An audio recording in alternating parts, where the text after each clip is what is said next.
What's up, guys? Welcome back to CagedIn MMA. This is episode 7. It's your host, Ebit Ochiwa. Thank you guys for tuning in. And it's fight week, baby. So you guys already know it's UFC 292. We got 2 title fights on the line. And man, they are going to be bangers, especially the co-main event, Zhang Wei Li versus Lemos. Like, bro, I'm super pumped for this fight. The fight card, we got some crazy veterans coming back. We got Chris Weidman, etc. Anyways, obviously, you guys already know we got to start off with the Dana White call out. Dana White, you already know I've been a fan for so long, right? I always buy the pay-per-views. I've been buying the pay-per-views since Bisping and GSP. Now I've been a fan for much longer, and we're actually going to talk about it in this episode with Chris Weidman coming back. I've been a fan. I've been watching the sport since Chris Weidman even fought Damian Maia back in like 2012, 2013. But anyways, I've been a fan for so long, have never experienced a UFC event. So Dana White, come on, take me out to one of these UFC events. Fly me out. It costs a little penny to you.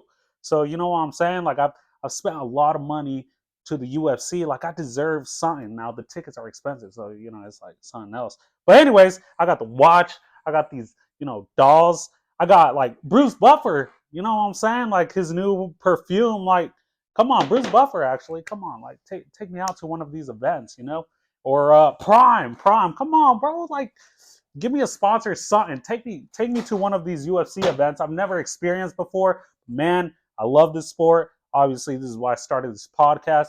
Just love talking about MMA, UFC, everything in general. So, anyways, Dana White, please fly me out to one of these events. If anything, please, John Jones and Stipe. Stipe is actually in the back. He's tuning in with us.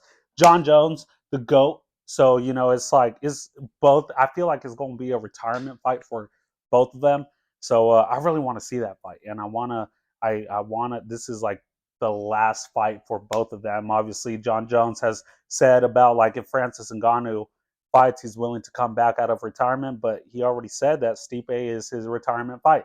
So, I want to experience that. I want to experience it in person, the vibe, just everything about it. But anyways, Dana White, like I said, please fly me out. And I even watched Power Slap. You know what I'm saying? And I've been thinking of doing some like a podcast about it too. But anyways, we are talking about UFC 292 today, and so yeah, we got trivia next. As you guys know, we also start this off with trivia. So first question, we got 3 questions, of course. And if you're listening, like I said, with a friend, if he gets it wrong, punch him in the body, the face, whatever. You know what I'm saying? Give him a leg kick if he gets it wrong. If not, well, give yourself a pat on the back. You know what I'm saying? A little shadow box here and there. But anyways, first question. How long has Chris Weidman been out? I'll give you guys a few seconds to answer.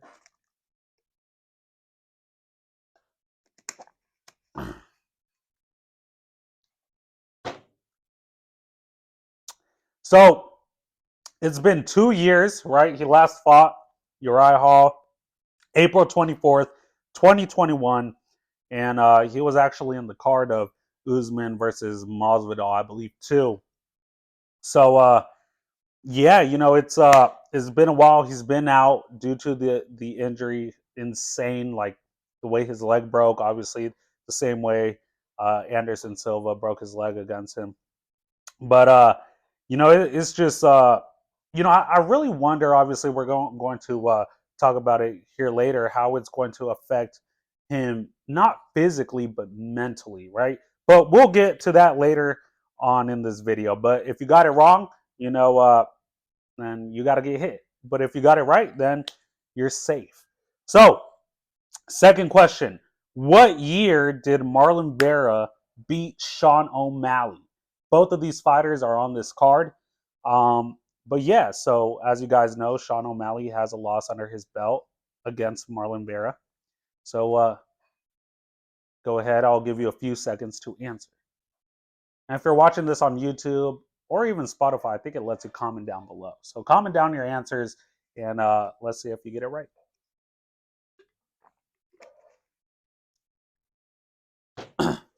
All right. So Marlon Vera beat Sean O'Malley in the year of 2020. It was actually in the same card as DC. We got DC right here. DC and Stipe 3. So obviously the GOAT of the heavyweight division. Stipe, he won that fight. But anyways, Marlon Vera beat Sean O'Malley in the year of 2020. And it was when, Sean O'Malley's leg gave out, etc. So if you got that right, actually, then good job. If you got it wrong, then you need to be hit. So, third question. Aljamain Sterling. He is, well, I'm not going to give it away right. Yeah. So, what is actually his longest win streak in his career? So, I'll give you guys a few seconds to comment down below. And this one is actually a bit tricky. You might want to say one thing, but we'll see. We'll see who gets it right. So the answer to this is his longest win streak is a 12 fight win streak. And man, this guy is obviously good. He's obviously the champ of the bantamweight division. And unfortunately, after the 12 fight win streak, he got 2 back-to-back losses, then came back one and lost another. But now he is on a 9 fight win streak. And that's why I said it may be tricky, because obviously many people might say it's the 9 fight win streak, but actually this guy was on a 12 fight win streak beforehand. So he literally, I think he lost his 5th fight in the UFC. He lost back to back. I know he lost to like Rafael Ascenso, if I believe. But yeah, man, this guy is crazy. He's crazy good. He's crazy jacked, and we'll talk about that. But yeah, man, if you got that right, comment down below that you got it right. If you got it wrong, well, again, you deserve to get hit, right? So now we got just like a few news that if you guys have been away, we've been talking about it as well, or just news that has been breaking, etc., things like that. So it's really 2 main ones. We got Strickland and Adesanya. It's finally official for September 9th and for the middleweight championship belt. So this is actually going to be hilarious. And at Adesanya, he actually came out talking about if Strickland starts opening his mouth in the octagon, then he's gonna break his jaw and everything. And we all know Strickland is a talker, especially like not much. He's more of a talker, like in the on the media, press conference, interviews, things like that. But it's going to be hilarious, man. Like I not only the fight am I excited for, like I feel like I'm more excited for the press conference than the actual fight itself. Because obviously, we saw Strickland for the first time on the mic, right at the press conference, and then, man, this guy, like the way he knows how to work the mic. In this industry, obviously, it's the entertainment business, and man, Strickland is obviously one of those hilarious guys that like the stuff he just says and like how he trolls these fighters, it's hilarious. But man, like it's not like I don't think he's even getting a full camp for the Adesanya fight. I think it's like a 5-week notice that he was given or something like that. But obviously September 9th, it's coming in like 3 weeks. So man, like I'm obviously definitely excited for this fight. I can't wait to see how it plays out. Both of the Strickland, he has a very awkward stance, but he also is training with Alex Pereira, and then Adesanya. Obviously, he's been on the top of the middleweight division for the longest. If it wasn't for Alex Pereira beating him, I mean, man, like this guy would literally be on. I think like it may be other than no, I think he tied Anderson Silva's win streak if I'm not wrong. Yeah, I gotta double check my facts, man. I'm slacking right now. But next, we got. This is actually funny. This is actually more like the media. Obviously, this is the entertainment business, but it's also like, I don't know, just the, entertainment stuff. And this is Demetrius Johnson versus Bradley Martin. As you guys know, Demetrius Johnson is considered one of the greatest of all time in MMA history. And then we got Bradley Martin, that is a bodybuilder, weighs 260 pounds. And he just like, he started off with asking Devin Haney if he would win, which I still genuinely believe that, but like, when it comes to Bradley Martin fighting a boxer compared to an MMA fighter, it's completely different, right? He even acknowledges that. But, Demetrius Johnson, he said he walks around like at 155 right now. Bradley Martin, he's 260. So we're going to see a bodybuilder fighting a 100-pound difference MMA guy. And it's going to be hilarious. Now, I don't, many people in the media, they're like, oh, well, Bradley Martin, he's just a bodybuilder. No, he actually has some training. Obviously, it's not the level of these elite MMA fighters, but he has boxing skills. He has MMA skills. He has jiu-jitsu skills. And I believe this is going to be a grappling match. So it's going to come down to jiu-jitsu, which he does have some training in it. He's not very open about it. He's not very like, oh, I have trained for this long or anything like that. But he still has some training about under his belt. So the fact that he's 260 pounds, he's strong as shit. Like, you got to understand, this guy is literally super strong. Like, you got Chris Bumstead, obviously, for the people knowing the bodybuilding industry, Chris Bumstead is the GOAT of bodybuilding, and he walks in at, like, obviously, now he competes at 220, but, going heavier is, like, kind of the same walk around weight as Bradley Martin. And Bradley Martin out benches him and outperforms him much. And that's where you go into more like the powerlifting sort of uh, part and stuff like that. But anyways, Bradley Martin obviously is super strong. Demetrius Johnson is very skillful. So this kind of reminds me of like uh, kind of the series of Baki, and it's super weird because like Baki, everybody says it's like, oh, it's like the most like uh when you actually break it down, is simple. Like, if you have a lot of muscle, you could do whatever the hell you want. And that's kind of like they're elite fighters, obviously, but the super muscular is also the big point. So it's going to be interesting. I mean, especially like Bradley Martin said he wants to start on top. And that's a huge advantage to Bradley Martin because of his weight. But I feel like it'll be if it starts on the feet, it'll be much easier. But also like even like, because keep in mind, this is a grappling match. They're going for a submission.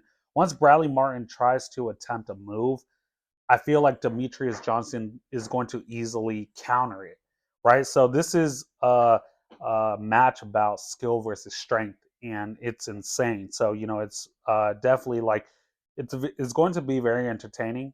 I feel like this is now like Henry Cejudo, Demetrius Johnson, and Henry Cejudo, they were talking about like, oh, get money involved. You got to get a bag. You got to get a paycheck.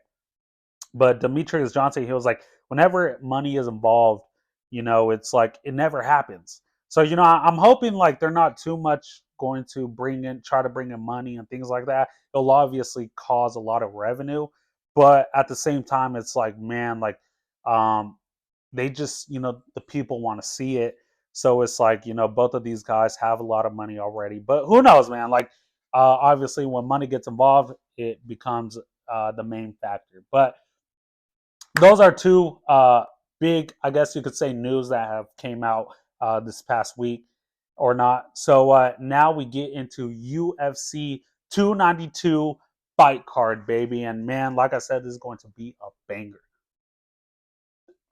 So now we won't go through every single fighter. We're going to kind of go through like the main fights, if you want to say. But UFC 292, let's go ahead and start off with the return of Chris Weidman, and he's fighting Brad Tavares. Chris Weidman, he's obviously a veteran in the sport, has been fighting for a very long time, right? Over 10 years in this industry. And, it's like Weidman, he has 6 wins by knockout, 4 wins by submissions. and 6 first round finishes. I mean, this guy got knockout power. He has the ground game, right? He has those finishes under his belt.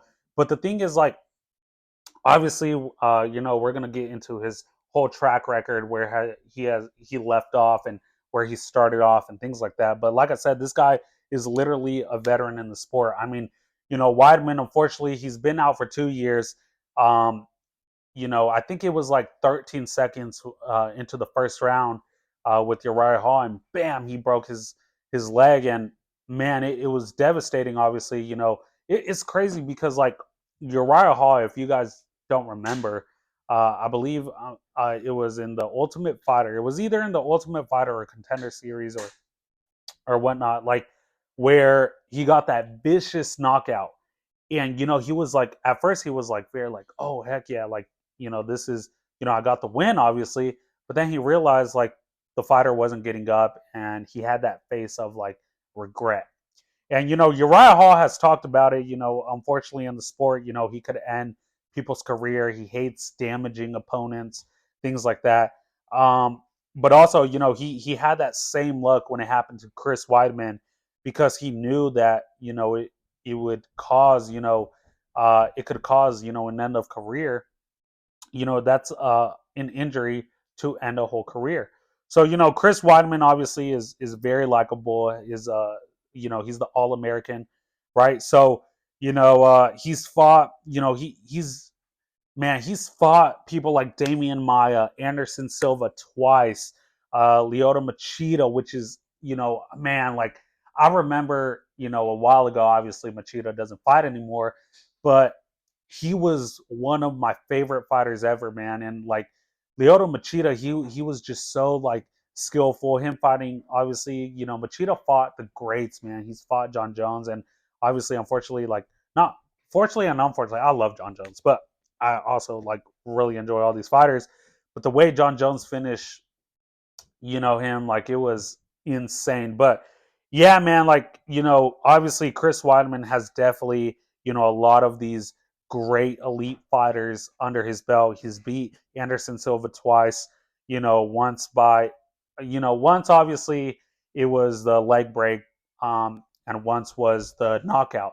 Anderson Silva got a bit too cocky, left his chin open, and man, when you talk about Chris Weidman, he has that knockout power. He hits you right in the chin, you're going to sleep. Now, at the same time, unfortunately, Chris Weidman has also diminished with it, especially being his chin.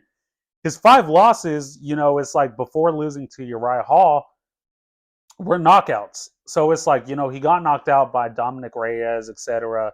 And he kept getting knocked out. And like I said, that's where also you got to worry. It's like, man, does this guy's chin still hold up, and will it hold up, especially being out for 2 years? Now, honestly, 2 years isn't a long time. Like, when you think about it, a lot of these guys are out for 3 years, 4 years, 5 years, recovering, or like they were retired, things like that. I believe Henry Cejudo, he was out for 3 years. John Jones was out for 3 years. Like, you got elite guys that retired, came back, or were suspended, came back, etc., things like that.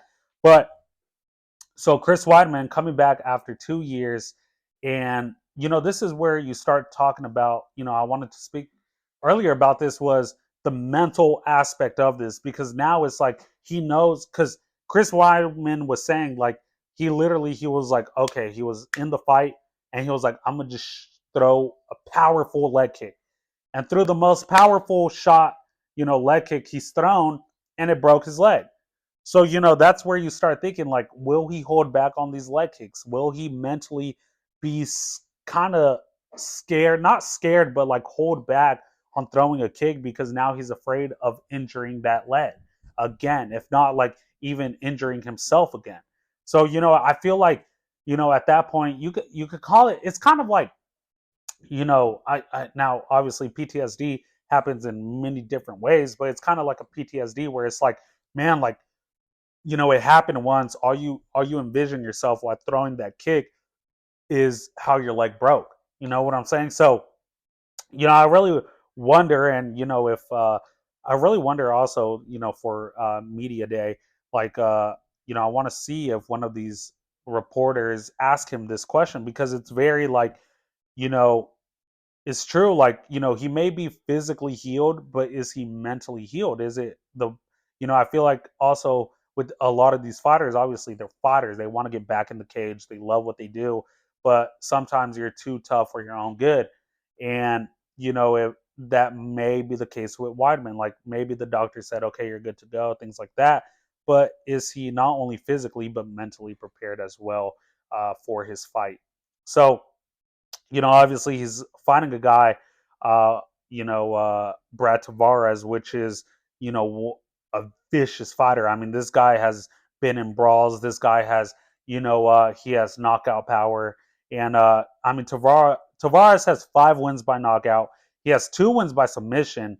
But he has 5 first round finishes, So, unfortunately, Tavares, he's coming off a loss against Silva, but this guy has literally fought the like great fighters. Like, if it wasn't for Silva, he fought Duplessis, he fought Whitaker, he fought Adesanya. Like, these are the guys he's lost to, but then he's beat everybody else that he's been put in the cage with. Now, keep in mind, like, so Tavares' record, I believe, is like, if I'm not wrong, I want to say it's 19-9. So he has 19 wins, 9 losses. But like I said, once you get to the top, and he's been at the top, he's fought Duplessis, obviously. He was next for the title, and until he got injured. Adesanya, obviously, he's world champ, and Robert Whitaker, he was number 1 contender until Duplessis came in, and he was also the former middleweight champion. So, you see the guys that Brad Tavares has fought, and also a lot of other than the guys, the top guys he's lost to, he's won, across the board. So it's going to be a great fight. Obviously, I feel like with this fight, it's very, man, it's like I I really don't see it going to distance, man. Like, these guys are obviously big, but they both have knockout power, and even if it goes to the ground, we know that these guys have submissions, they have ground game, and I feel like, it's more, styles make fights, and this is one where 2 styles match up together. You know what I'm saying? So it's going to be very interesting. I'm definitely excited for this fight. I'm definitely excited for the return of Chris Weidman, and it would have been nice if Wonder Boy got another fight, um, and then fought with Chris Weidman. Obviously, if you guys don't know, uh, Stephen Wonderboy Thompson, his brother is married to Weidman's sister. So, they're technically brothers-in-law. So, or they are brothers-in-law, right? Yeah. So, like I said, this is going to be a great fight, beautiful fight, and I can't wait to see it. I really don't believe it's going to distance. It's obviously going to be a 3 round fight, but I'm excited for this fight. But anyways, next we got obviously the main card, and we got Marlon Vera versus Pedro Munoz. Now, Marlon Vera, he's coming off a loss against Corey Sandhagen back in March. But man, Marlon Vera has obviously, shown out. He's actually, it's also cool. He's from Ecuador, and which I think he may be the only. No, I don't think he's the only fighter. He may be, other than like a few girls, and who knows? I know, but Marlon Vera, he's from Ecuador, but man, he's definitely, he's beat greats. Like, he's beat Dominic Cruz, he's beat Rob Font, Frankie Edgar, and he beat Sean O'Malley. Right? He's beat the guy who's fighting for the title. So, you know, now, like, they've talked about this, in the press conference, things like that with Sean O'Malley. It's like, if Sean O'Malley wins, then Marlon Vera is next for the title. Right now, now you get to the point where it's like, okay, wouldn't it be Corey Sandhagen? Corey Sandhagen is out on an injury, but also you got to think about it like Marlon Vera. He did beat Sean O'Malley. Now, Sean O'Malley, obviously, it was his leg gave out, etc., led to a technical knockout, but he still won. So, it's like Sean O'Malley definitely wants that rematch, and with Aljamain Sterling now like moving up in division, and we'll get to that part. It's like if Marlon Vera wins against Pedro Munoz, or even Pedro Munoz wins against Marlon Vera, like I feel like that would be the next contender. Now, obviously, we got Marab still, but and he'll obviously be fighting for the title. There's just so much. Obviously, I'm telling you, I need to be there on Tuesdays for matchmaking day, right? So but Marlon Vera, man, he's obviously a very great striker, very technical fighter. So I'm excited for this fight. Then you got Pedro Munoz. He's actually coming off of a win against Gutierrez. Now he did also. Pedro Munoz also fought Sean O'Malley, and but that ended in an eye poke. So Sean O'Malley eye poked Pedro Munoz, which was very like controversial because when Sean O'Malley poked his eye, Pedro Munoz, his eye was closed and he kind of grazed the outside of his eye. But at the same time, like, it's like now I personally have never been hit or poked in the eye, especially like that.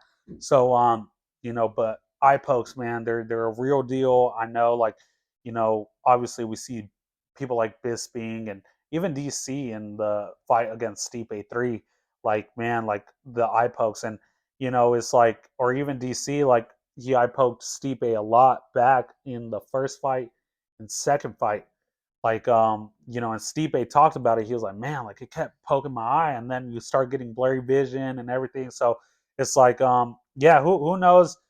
Obviously, only Pedro Munoz knows how what he actually saw, what he actually felt. But like I said, it's going to be a great fight. This could definitely lead to title fight, the next title fight contender. So, and not only that, Pedro Munoz has also beat uh, Dominic Cruz. And obviously, like Dominic Cruz, man, I think he was the first ever to win the bantamweight title. So, it's back in 2010, I believe.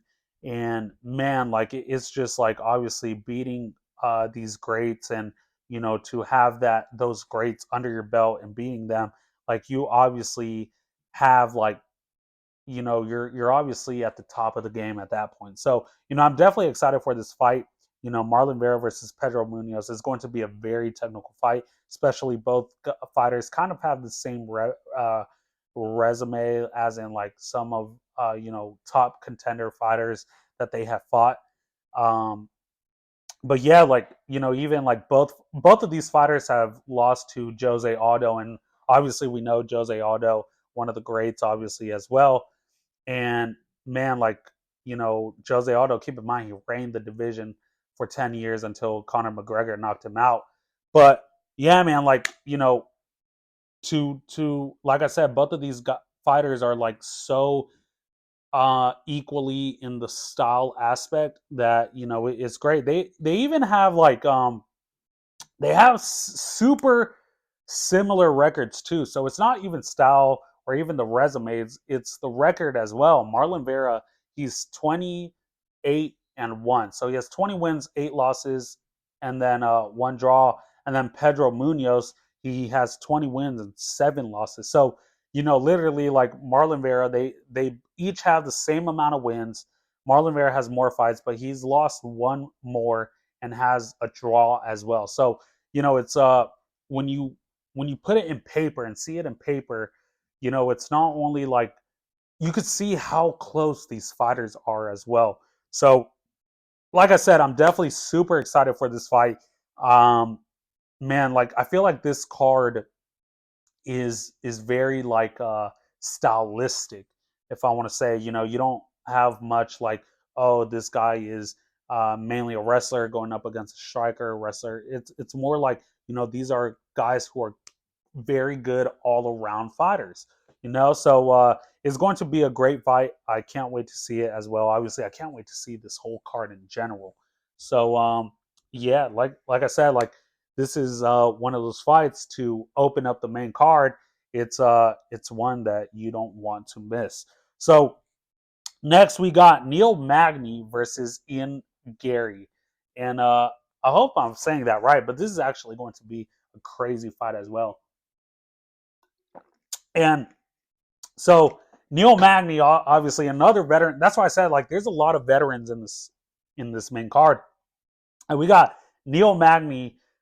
He's 28-11, and just the not even like just because he has 11 losses or 20. It's the fact that this man 28 wins plus the 11 losses. Like, do you captivate the amount of fights that is? Like, that's 39 fights, right? And in MMA, that's insane. Like, I think going up that many fights, like you're looking at like people like Charles Oliveira, who's been in the sport for so long too. He's like 30, I mean, he's like 34 wins and 9 losses. Charles Oliveira, like it's insane. So Neil Magny, obviously he's been in the sport for super long. Ian Gary is like an up and comer, and he's 12-0. He's undefeated, and I feel like this is a very good fight for both of these fighters, but it's kind of like whichever one wins, they also, I feel like they'll get, a top 10 contender. And Magny, he has 7 wins by knockout and 4 wins by submission, so he's coming off a win against Rao, but, he lost to Burns, but, Neil Magny has fought killers, right? So he's fought Gilbert Burns. He's fought Rakhmonov. He's fought Neil, Michael Chiesa, Robbie Lawler, Jin Liang, Dos Anjos, Gastelum. Like, bro, these guys, his resume literally stacks up and stacks up and stacks up. Like, the guys he's fought are obviously brawlers, have also been in the sport for super long, are veterans. Like, he's literally fought killers most of his career now. So, it is great seeing him like at the top like this. He's been at the top for a while. Obviously, he's ranked number 11 in the division. We got Ian right now. I believe he's ranked number 13. But, it's like this is going to be a great test for Ian, and this is going to be another test for Neil Magny, as in like, okay, well, if he beats this up and comer, right? He's kind of like the stopper of the division, right? It's like people trying to get to the top 15, right, etc. Obviously, we got our top 10, right? So from the top 15, or trying to rank, get like be ranked in the division, and so yeah, it's going to be great. And we got Ian Gary. He's 12-0, 7 wins by knockout, 1 by submission, and he has 4 first round finishes. So, it's like he just beat Daniel Rodriguez by technical knockout, and he's 5-0 in the UFC. Man, he's a problem in the welterweight division, and it's crazy. He has the power. We only have 1 submission by him, but like I said, like obviously the more he comes up, we're gonna see his all around skill, and he's obviously a very skilled fighter. He's number 13 now in the UFC, and especially being in the welterweight division, man, the welterweight division is super stacked, and if he wins, he gets a top 10 contender. But then you look at the top 10 contenders, and he may fight like Vicente Luque, who just won as well. Vicente Luque is number 10, and he's obviously a great fighter. Or you got killers, you go even a little more up to like ranked number 7, and you got Stephen Wonderboy Thompson, who is another killer, right? Who was undefeated in kickboxing, and it's just crazy. Like this, you know, um, just like the welterweight division is super stacked. Then you got obviously Leon Edwards, Kobe Covington, Kamaru Usman, like Hamzat sometimes. Like, it's like it's crazy. Like Gilbert Burns, like man, like you just got killers in that division. So, who knows? Like if he gets past Neil Magny on Saturday, who will he fight? And it is like I said, like it will be a great fight. But Neil Magny, man, is going to be one tough, you know, one hell of a fight, and a super tough fight to get past Neil Magny. He's seen it all. He's a super well around fighter. He's obviously, it's like he has all the experience under his belt. He has so many fights. Like, he may even, we see Charles Oliveira in the past few years. He came up. He's 34-9.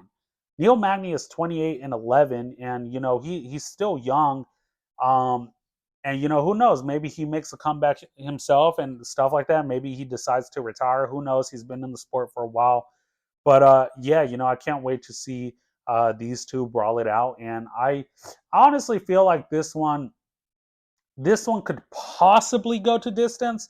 But if it is a knockout, um, uh, you know, I kind of feel like Ian does gets it done. But at the same time, like, who knows? Like, this is the fight game, right? Anybody could get knocked out, and is going to be crazy. But next, I want to get man. I've been wanting to talk about this fight, and because it's going to be a crazy fight, and we got the main event of the evening, and we got Yang Wei Li versus Amanda Lemos, and obviously we know who these fighters are, like especially John Wei Li, like the first Chinese champion, I believe, and it's man, she's so powerful, and even Amanda Lemos, like I just like we'll actually start with Amanda Lemos, right? So Amanda Lemos, she's 13 wins, she has 13 wins, 2 losses, and 1 draw, and Amanda Lemos, she has 8 wins by knockout, 8 wins by knockout, 3 wins by submission, but 8 first round finishes. Like, this girl has power behind her hand, and it's crazy. Like, these Brazilians, man. Like, we obviously see Amanda Lemos, we see like Amanda Nunes. What's up with Amandas, right? But like these girls, like, they have a lot of power for their division, and she's coming off 2 finishes against Watterson and Rodriguez. Unfortunately, she lost to Andrade, which is actually also Brazilian, but she lost to her by submission. But it's like, man, like, both of these fighters have the knockout power. They have the ground game as well. So it's like, I obviously can't wait to see this fight. She has less fights than John Wei Li, but it's like, being honest though, and we're gonna get to John Wei Li here in a moment, but Amanda Lemos, she's obviously good. She's coming off 2 wins, but man, like, what do you guys think? I don't think I'm being biased or anything like that. Obviously, I'm just a fan of the sport, and it's kind of like, I just don't see Amanda Lemos getting it done unless it's by a knockout, kind of like what Rose Namajunas did against her. She, in the first fight, man, she shocked us, right? She shocked the world. This is the fight game, though. Anything could happen, and that's what I guess we realize as fans, as people who follow the sport, is literally anything could happen. No matter how good you are, no matter how prepared you are, no matter how well you're dominating the fight. We obviously saw it against Leon Edwards and Kamaru Usman, like the last moments of the fight. Kamaru Usman was dominating the fight. Leon Edwards gets that head kick knockout finish, and bam, we see it with John Wei Li, her loss against Rose Namajunas. The first one, and man, like, everything's going calmly, everything, and Rose Namajunas finds that head kick right and slips it in and knocks out Yang Wei Li. So you know who knows? But now we got John Wei Li. She has 23 wins, 3 losses, and like I said, she has I guess like 10 more fights than Amanda Lemos. So she obviously has more experience. And John Wei Li, she has 11 wins by knockout and 8 wins by submission. She has 11 first round finishes. So talk about power with her. And we obviously have seen her, like, her power, and obviously if you keep up with her training and things like that, and even her training with like Henry Cejudo, and to up her game in the wrestling game, like, it's insane, right? So she's definitely a great in the sport. I think she, the longer she stays in this division, she obviously just beat Carla Esparza for the belt, but I could really, I really do believe that she could be one of the greatest of all time in her division. So, it is, I'm definitely excited, super excited for this fight, because like, John Wei Li, not only does she have knockout power, not only is she, just she has a great persona, but it's kind of like, she always brings, that entertainment. She always is coming in to fight. She's very technical with it, but her power is what shocks the world. And it's kind of like John Wei Lee. She obviously just beat Esparza, but she knocked out Joanna Jędrzejczyk. And Joanna, like, or Joanna, she has like such a difficult last name, Joanna Jędrzejczyk, you know. But yeah, she just knocked her out. And we all obviously saw how that first fight went with Joanna, right? It was brutal. The massive, like, hit in the forehead and caused the whole swelling and everything. Like, man, like she literally deformed Joanna's face. And it's insane. But that fight was insane too. It took John Wei Lee to a whole different stylistic fight, right? So, it definitely, and Joanna, she obviously was the former champion, etc. So, it's like her skill in the level in that division is insane. And unfortunately, John Wei Lee, she lost back to back to Rose Namajunas. The first one, it was by knockout. The second one, Rose, she came in with a different game plan, and she grappled her and took her back and controlled her most of the fight. And unfortunately, not Joanna, but John Wei Lee, she came up short. But the fact that still, Carla Esparza beat Rose Namajunas, which, obviously we all know how that fight was. It's, probably one of the, I mean, it's right up there with Yoel Romero versus Israel Adesanya, right? It's kind of like one of those, man, like, it's, you fall asleep. But, it's also like, obviously Dana White was pissed about the fight, etc., things like that. But Yang Wei Lee, Carla Esparza got the win.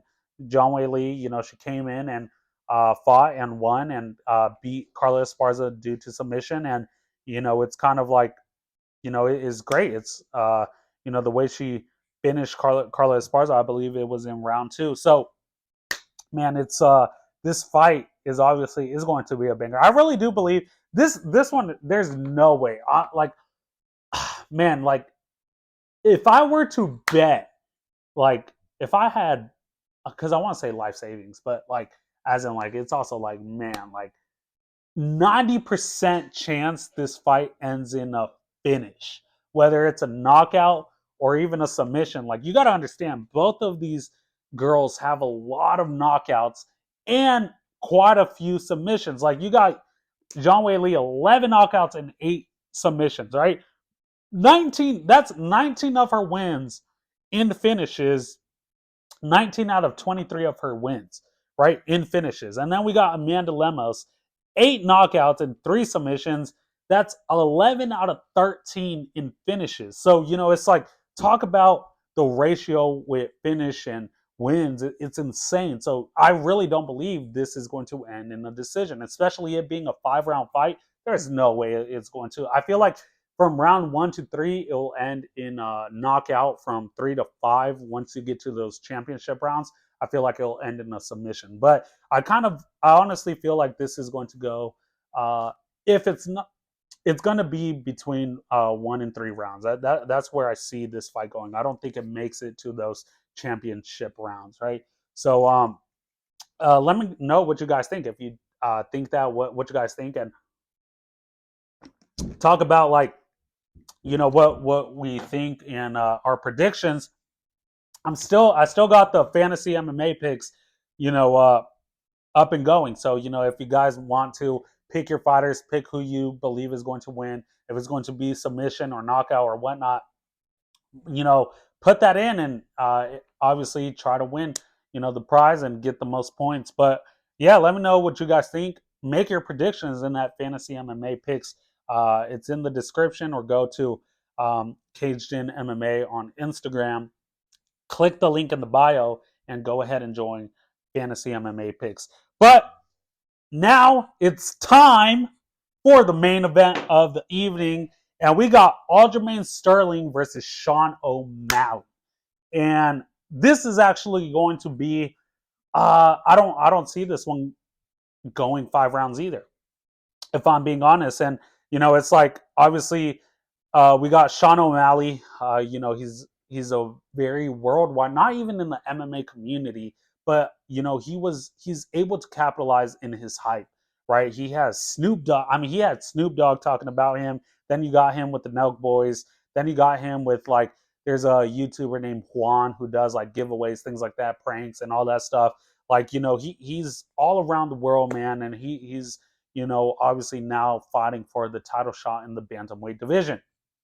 And if you guys haven't seen, obviously he's coming off a win against Piotr Jan, and man, did Sean O'Malley definitely shock the world. Like, he definitely shocked me. I really believed in that fight that Piotr Jan was just going to not really run through him, but finish him and take him down super easily and even like outstrike him in the feet. Like, I really believe Piotr Jan was going to do that. Now, Sean O'Malley won by split decision, but man, that was a brutal fight. No matter who you had winning, Sean O'Malley definitely came out and proved himself as a top contender. And I'm definitely surprised.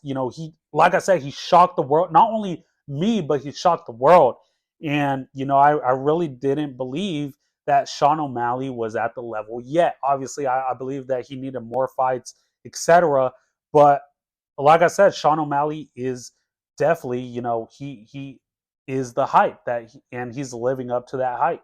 So, then we got Aljamain Sterling. Like, obviously, he's fighting him, and Sean O'Malley stated that, now keep in mind, like Sean O'Malley did lose against Marlon Vera, but after that, he's technically on a 5-fight win streak. Obviously, I say technically because of Pedro Munoz, but he's on a 5-fight win streak, and that means he still came back, right? So, it's kind of like he's also stated that Aljamain Sterling is the GOAT of the bantamweight division.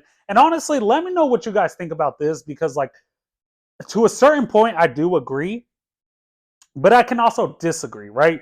Because obviously we got a lot of greats in the bantamweight division. Obviously, we got our first champ, Dominic Cruz. He reigned from like 2010 to 2014, and then came back to regain the title in like 2016 or whatnot. But then we got other champions like Cody Garbrandt, T.J. Dillashaw, Henry Cejudo. Like these are obviously also greats in the division. Now, keep in mind, Aljamain Sterling has beat these guys, right? So, he's beat Henry Cejudo. I mean, he just beats Henry Cejudo.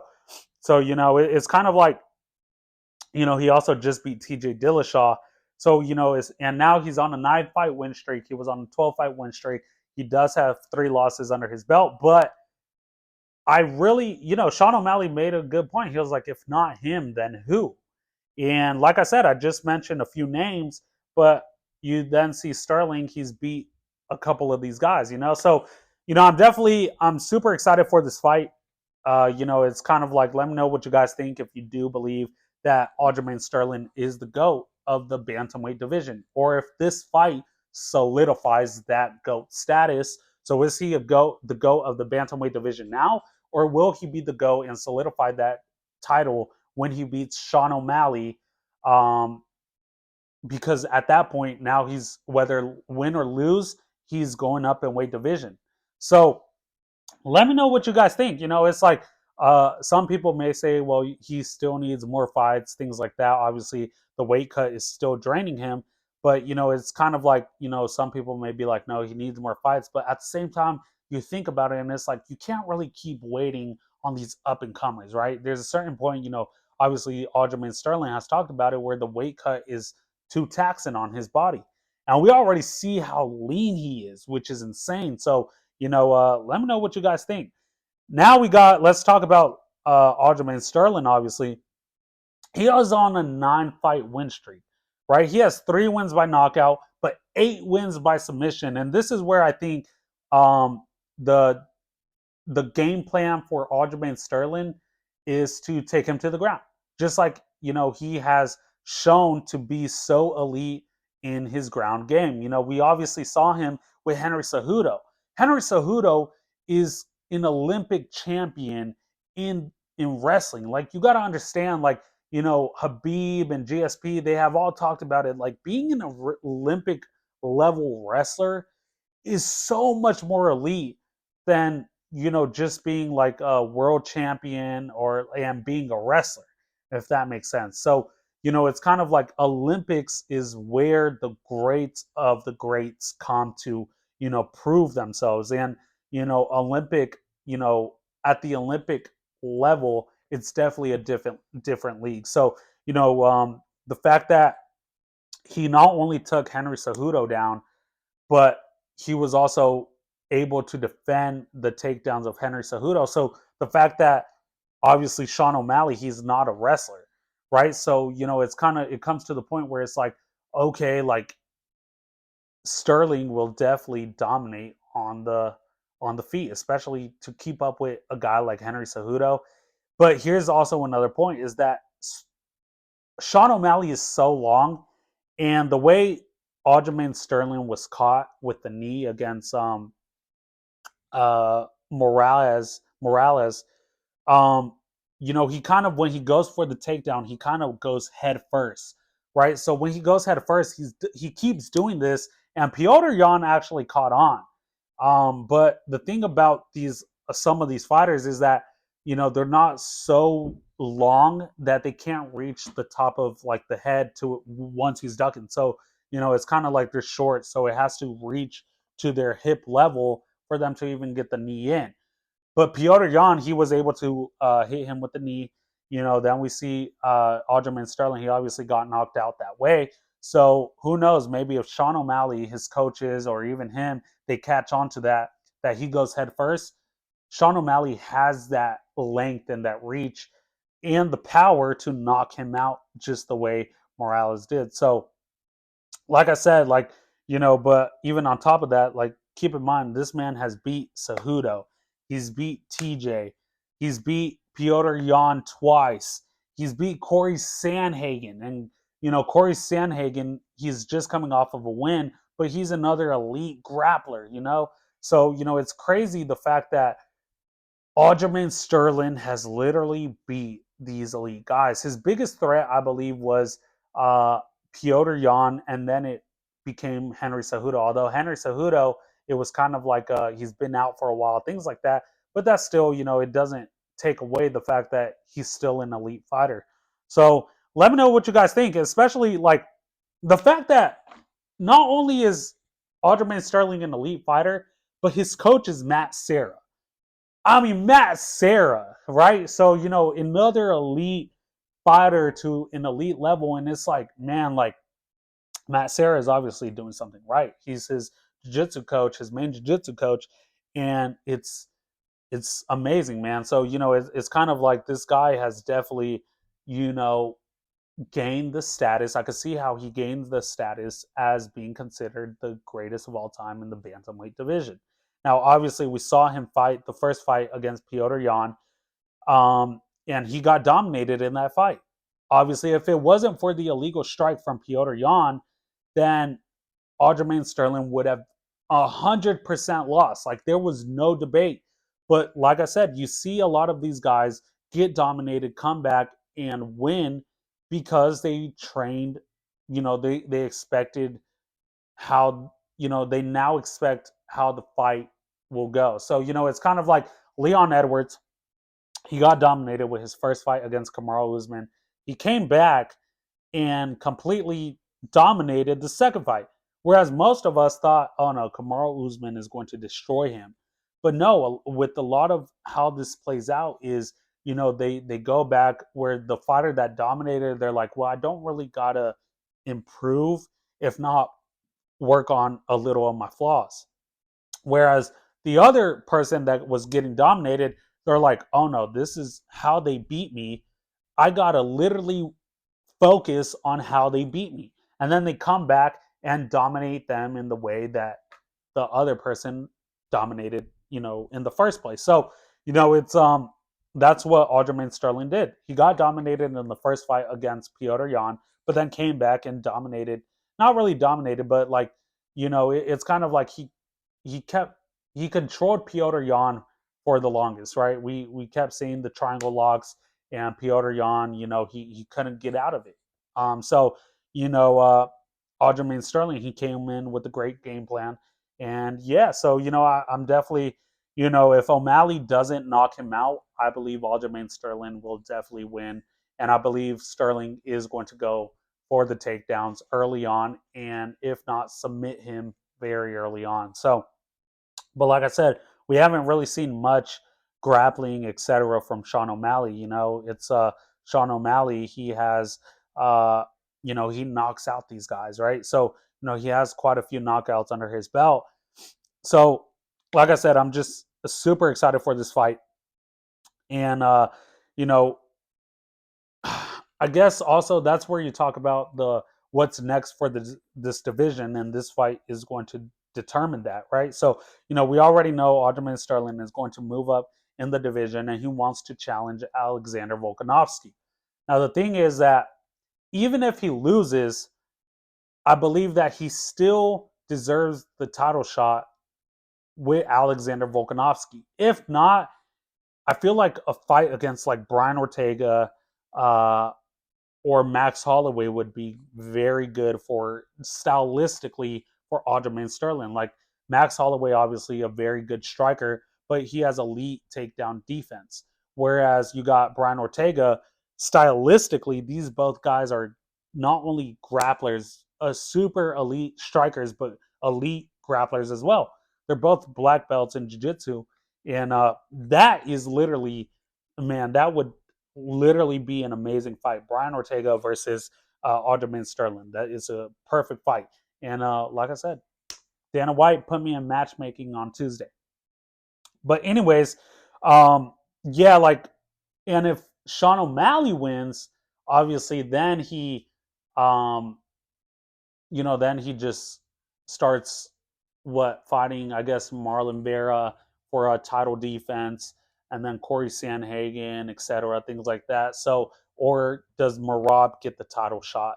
After I feel like if Sean O'Malley loses, Marab gets it, but also will Marab get it against Sean O'Malley? Who it's very difficult in that sense, but also like if Aljamain Sterling wins, he goes up in weight, then title's vacant, and Sean O'Malley, he just came off a loss, so would it be like Marab versus the winner of Pedro and Marlon Vera? So, like I said, there's a lot of great matchups, great things, and when it comes to the bantamweight division, it will be determined by this fight what's next for them, obviously. So, yeah, but that is the main event of the evening. Go ahead and, like I said, give me your predictions. Comment down below with your predictions, or join MMA Fantasy Picks. And like I said, the link is in the description, or even just go to CagedIn MMA on Instagram and click the link in the bio, and that's it. So thank you guys for tuning in. Don't forget to like, share, and subscribe. Obviously, comment down below. Tag Dana White in this. I need a sponsor. Tag it Bruce Buffer, right? I could even sponsor his cologne or perfume, or tag Prime. You know what I'm saying? Tag Logan Paul and KSI or whatnot, or just like I said, tag Dana White. I need to go out, watch these fights in person, experience the vibe, and yeah. But like I said, thank you guys for tuning in. I'll obviously be back for post UFC 292. Stay tuned. Go watch the video on YouTube or listen on Spotify. Listen to the podcast, or actually watch this video. So I appreciate you guys for tuning in. And this is Caged In MMA, episode 7. Peace.